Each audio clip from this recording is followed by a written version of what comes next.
बॉम्बे में रहने वाले श्री बाबू वर्गीस के साथ। ये एक पत्रकार हैं, साथ ही एक बाइबल विद्वान भी हैं। आज की बातचीत का मुख्य विषय है इजराइल और अमेरिका दोनों ही सबसे खराब शुरुआत कर रहे हैं। इसके बाद ईरान को रोकने के लिए अरब देशों के खिलाफ युद्ध है, जिसमें अजरबैजान और यहां तक कि तुर्की के खिलाफ भी शामिल हैं। बाद में इससे जुड़ी कई वैश्विक मीडिया रिपोर्ट्स भी आनी शुरू हो गईं, क्योंकि यह बाइबल की भविष्यवाणी का हिस्सा है। अगर यह युद्ध नहीं होता, तो ईरान को इतने सारे अरब देशों के साथ टकराव की जरूरत नहीं पड़ती, यानी यह और भी बढ़ सकता है। इसके बाद ईरान नामक देश अब इजराइल के अधीन होगा। यह भी कहा जाता है कि यह सब होगा और इजराइल में तनाव पैदा होगा, और कई लोग उद्धृत करते हैं कि बाइबल ने इस भविष्यवाणी को पहले ही लिख दिया है। मैं श्री बाबू वर्गीस से पूछ रहा हूं, यह जो ग्लोबल मीडिया है, इसी तरह इंटरनेट, कई लोग, पत्रिकाएं आदि भी यही कह रही हैं, ये एक बाइबल की भविष्यवाणी सच हो रही है, ऐसा वे मानते हैं। मैं इसे इसी तरह देख रहा हूं। आपका इस पर क्या विचार है? सिर्फ इतना ही नहीं, दुनिया में जो भी घटनाएं घट रही हैं, उन सभी के लिए बाइबल में उल्लेख है। लगभग हर चीज के लिए उसका संदर्भ बाइबल में मिल सकता है। हर घटना जब घटित होती है, एक वैश्विक योजना परमेश्वर की है।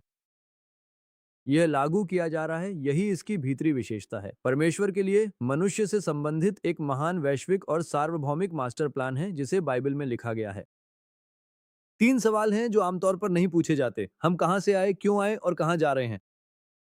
उन सवालों का जवाब बाइबल में है। आज जो युद्ध हो रहा है, वह उसी का एक हिस्सा है। ये सब अचानक या संयोग से नहीं हुआ है। ये ऐसा नहीं है कि इसहाक ने अचानक 1000, 9000 या 1988 में इसे प्राप्त किया। ये 3800 या 3800 वर्षों पहले से है।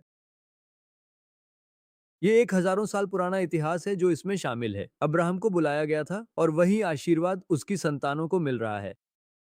देश दिया गया, संपत्ति दी गई, और यही नहीं, कहा गया कि तुम्हारे द्वारा सभी जातियां आशीर्वादित होंगी। इसलिए यह छोटा सा देश अचानक इतिहास में इतनी ऊंचाई पर नहीं पहुंचा। इसका कारण यह है कि यह अब्राहम की संतानों के लिए ईश्वर की योजना थी। मूसा के साथ 10 आज्ञाएं दी गई। ये सब ईश्वर की अनुमति और विशेष रूप से इज़राइल की संतानों को दी गई थी। दो बातें हैं जो इज़राइल की संतानों को मिली, जो अन्य जातियों को नहीं मिली। हमें बाइबल मिली, दूसरा, हमें यीशु मसीह मिले। तो ये कोई साधारण घटना नहीं है। ये ईश्वर की वैश्विक योजना का एक हिस्सा है। जब मनुष्य आदम के रूप में बना और पाप किया, तब पाप से मुक्ति देने के लिए व्यवस्था दी गई। संतान के माध्यम से, सप्त से लेकर व्यवस्था तक, यह सब उसी योजना का हिस्सा है। ये सब ईश्वर द्वारा चुना गया है। इतिहास में यह केवल एक बार हुआ।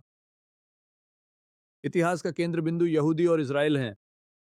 इन्हीं यहूदियों के बीच यीशु मसीह इस दुनिया में आए। ठीक इसी तरह इस युद्ध के बारे में अमेरिकी सैनिक, सैन्य अधिकारी, अमेरिकी राजनेता, खासकर रिपब्लिकन पार्टी का प्रशासन इसे ईश्वर का युद्ध कहकर संबोधित करते हैं। यही तरीका है जिससे वे इस घटना की व्याख्या करते हैं, यानी यह जो युद्ध चल रहा है वह ईश्वर का युद्ध है। ये जो कहा जा रहा है उसमें अमेरिका और इजराइल के संबंध की क्या खासियत है, यही बात है। लेकिन अमेरिका को भी इसे कहने की जरूरत है। मुझे नहीं पता कि यह आलोचना है या नहीं। यह मुसलमानों और गैर मुसलमानों या यहूदियों के बीच का कोई संघर्ष नहीं है। यह सब बाइबल में ईश्वर द्वारा बताए गए उसके योजना के अनुसार हो रहा है। आखिर में ईरान, तुर्की, सूडान, लीबिया और रूस मिलकर हमला करेंगे, जैसा कि हिजाया ने अध्याय 9 में कहा है।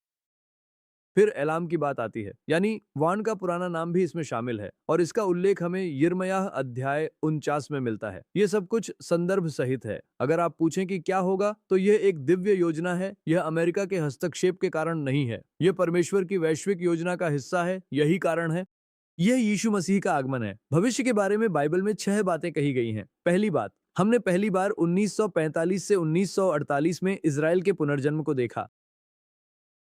अगर आप पूरी दुनिया में घूमते, तो 1948 में इज़राइल कहीं नहीं था। 70 साल पहले एक नया देश अस्तित्व में आया, जिसकी किसी ने कभी उम्मीद नहीं की थी। लेकिन बाइबल में यह स्पष्ट रूप से लिखा गया है।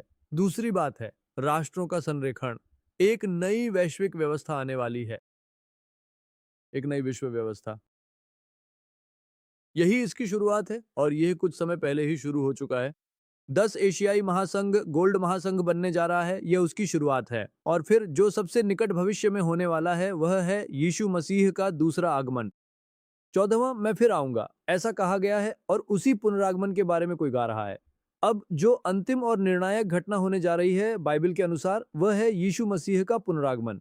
इन सभी युद्धों के बाद थोड़ी सी शांति होगी, लेकिन ये कहां तक फैलेगा यही इसकी शुरुआत है।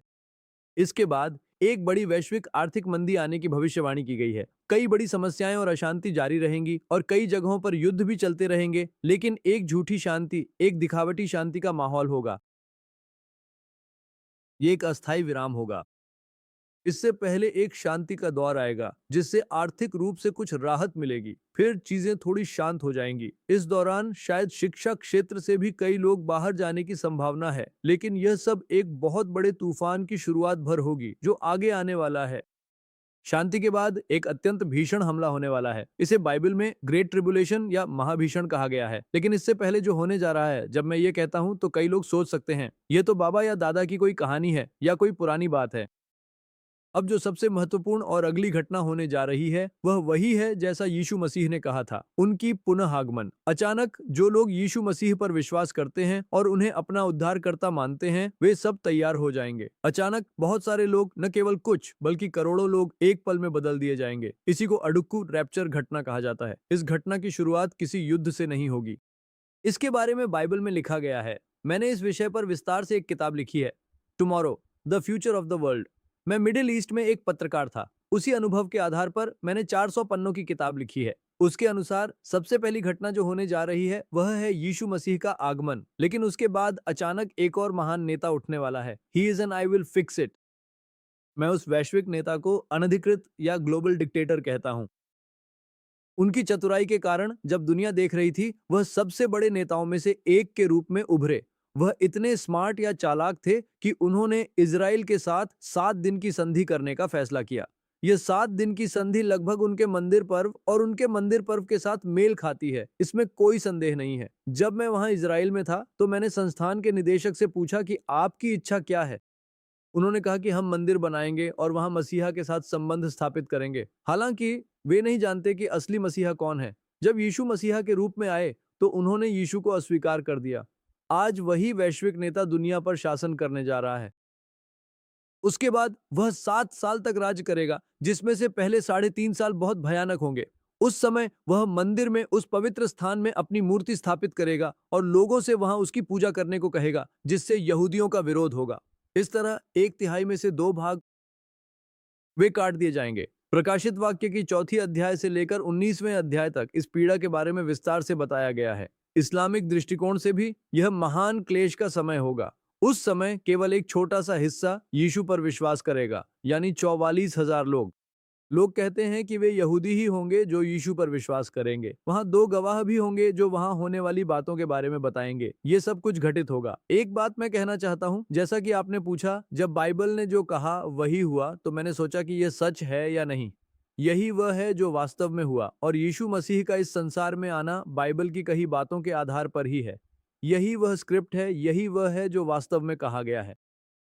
इसके बारे में हमें विस्तार से पता नहीं है, फिर भी बाइबल ने क्या कहा है वही आज दुनिया में घटित हो रहा है। एक वैश्विक मंदी आने वाली है और इसे कोई अपने नियंत्रण में लेने वाला है। जो कुछ भी विश्वास किया गया था वह सब यहाँ से हटाया जा रहा है। फिर 7 साल बाद वे लौट कर आएंगे और जब यीशु मसीह का पांव जैतून के पहाड़ पर पड़ेगा तो वह पहाड़ 2 भागों में बंट जाएगा। ठीक वैसे ही 1000 साल तक यीशु अपने संतों के साथ राज्य करेंगे। यही होने जा रहा है। ये सब कुछ बाइबल में लिखा गया है। ऐसे एक मौके पर भारत का रुख कैसा होगा? हाँ। भारत से दरअसल ऐसा भारत नहीं रहेगा, सब कुछ छोड़ दिया जाएगा। सिर्फ इजराइल ही अपने आप में रहेगा। भारत से, चीन से बाइबल ने यह नहीं बताया है। 2 करोड़ लोग पैदल यात्रा करेंगे। चीन जो रास्ता बना रहा है वही रास्ता है, नसीलको रूट, जिसे बीआर कहा जाता है, रोड एंड सी इनिशिएटिव। उसी रास्ते से 2 करोड़ लोग कालोपल्ली से चीन की ओर जाने के लिए रास्ता ढूंढते हुए यात्रा करने जा रहे हैं। ईश्वर स्वयं इज़राइल को साथ लेकर सब कुछ घटित होने देता है। उसी समय हिजाल अरुपति लोग कहते हैं, जसवीन वाणी, ये कैसे होता है, ये कैसे पार होता है? यूवरिन की इस सिद्धांत के अनुसार बने रहो। ये सब ऐतिहासिक घटनाएं हैं, ये सब बाइबल में लिखी गई हैं। इसी तरह लोग कालोपल्ली तक आएंगे और यूफ्रेंड यह सूख जाएगा उसके बाद।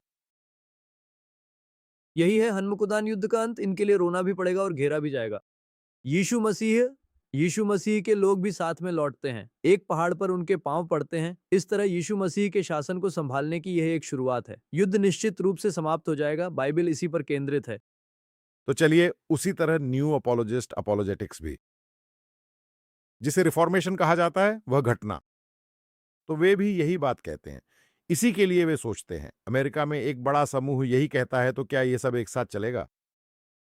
ये सब एक साथ चल रहा है क्योंकि यही है। इसीलिए अंत समय में यानी इस आगमन से पहले ही दुनिया में सुसमाचार फैल रहा है और ईरान में ही। सर, ये कहा जाता है कि 50% लोग कह रहे हैं कि ईरान में एक बड़ी आत्मिक जागृति की ओर लाखों लोग आ रहे हैं और यह पूरी दुनिया में हो रहा है।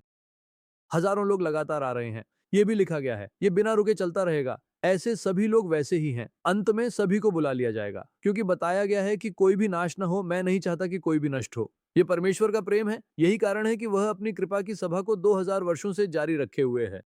कितना है ये पता नहीं, लेकिन ये बहुत ही चौंकाने वाली बात है कि बहुत जल्द ही बहन सभी को उठा लिया जाएगा। इस दुनिया में एक बहुत बड़ा महान क्लेश आने वाला है। इज़राइल को यह सीधे ही झेलना पड़ेगा। यह अत्यंत भीषण क्लेश होगा।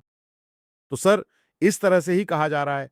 जो ये भविष्यवाणी कही जा रही है, जैसा कि माइक हक्काबी ने कहा था, अगर ये 11 और अन्य देश भी शामिल होते हैं, तो अमेरिका कहता है कि अगर कोई समस्या आती है तो हम समर्थन करेंगे।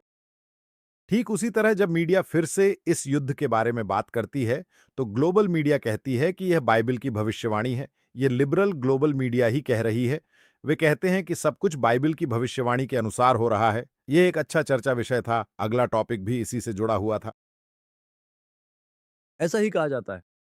बाइबल को एक धार्मिक ग्रंथ बनाकर विश्व इतिहास को उसी के अनुसार देखा जा रहा है। अगर आपको विश्व इतिहास जानना है तो बाइबल पढ़नी चाहिए। यही अब कहा जा रहा है। अब तो पत्रकार भी यही बात दोहरा रहे हैं। इसीलिए अगर लोग बाइबल पढ़ें तो कोई भ्रम नहीं रहेगा, लेकिन सबसे ज्यादा खुशी और संतुष्टि भी नहीं मिलेगी।